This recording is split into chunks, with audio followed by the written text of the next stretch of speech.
O contato mais próximo com a bestialidade nesta primeira detenção deu-se mais ou menos 2 dias depois da chegada. Eram aproximadamente 10 horas da manhã. O motorista do Lamarca não se encontrava na cela. Dali a pouco, carregado pelos tiras, gemendo, era devolvido para o nosso convívio todo estrupiado.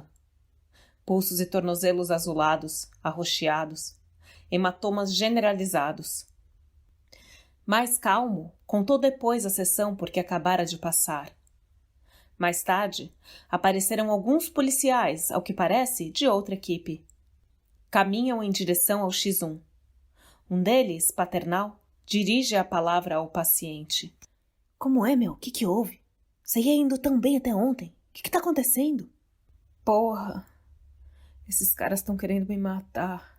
Imagina só, cara, se tivesse caído na mão do esquadrão. Dá graças a Deus de estar aqui. Novo choque, pois é a primeira vez que vejo assim tranquilamente admitida a existência do bando, cuja reputação lá fora encontra-se no auge, mas cuja atuação é sistematicamente desmentida pelas autoridades.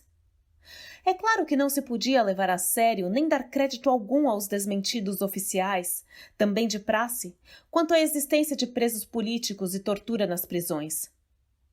Mas uma coisa é saber especulativamente de tudo isso, outra é tomar contato de maneira assim tão estúpida e cabal, tão nítida e imediata com a duplicidade oficial, com a cândida hipocrisia do poder, e ver de repente exemplificada de maneira tão sugestiva a página famosa de O Príncipe.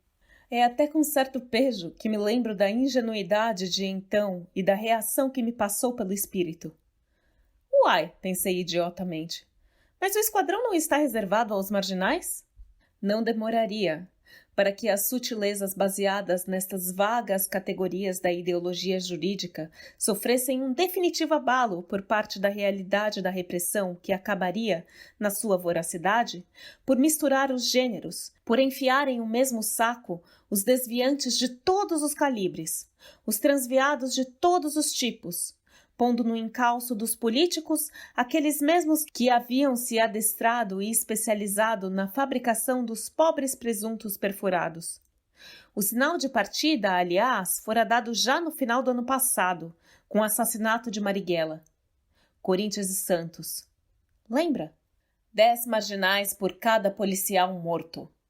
Era a palavra de ordem do esquadrão, comandado em São Paulo por Sérgio Fleury, e que se organizara desde 1968, depois do assassinato de um investigador de polícia pelo marginal Saponga.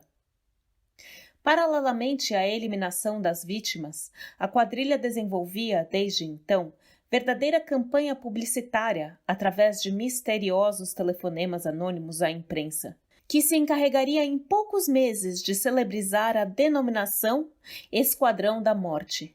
Depois de cada execução, a que não faltava um requinte de crueldade, os telefonemas. Alguém já se esqueceu de tudo isso?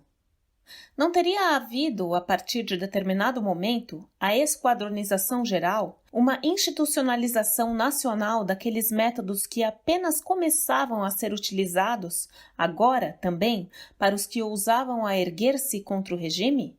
Ouvir a célebre denominação pronunciada ali, naquelas circunstâncias, além do choque inicial, produzia subitamente a iluminação e a eliminação das fronteiras. Punha a todos nós debaixo da jurisdição potencial dos caça-bandidos. A luta política se radicalizara. Era natural que o poder lançasse mão de todos os recursos disponíveis. A guerra à subversão, além de continuação da política por outros meios, teria que ser também a continuação, pelos mesmos e tradicionais meios, da repressão clássica a todas as formas de dissidência.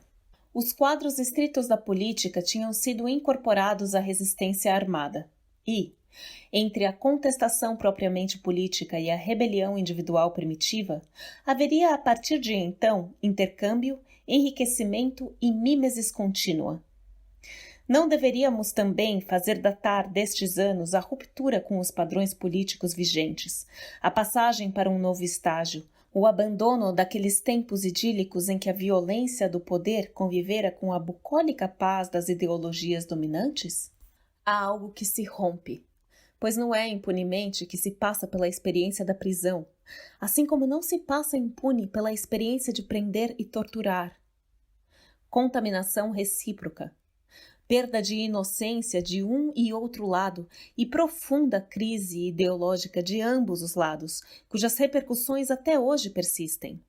É óbvio que um abismo separa o sistema repressivo posto em ação a partir de 68 e, por exemplo, aquele que vigorou no auge do stalinismo na União Soviética. Certo.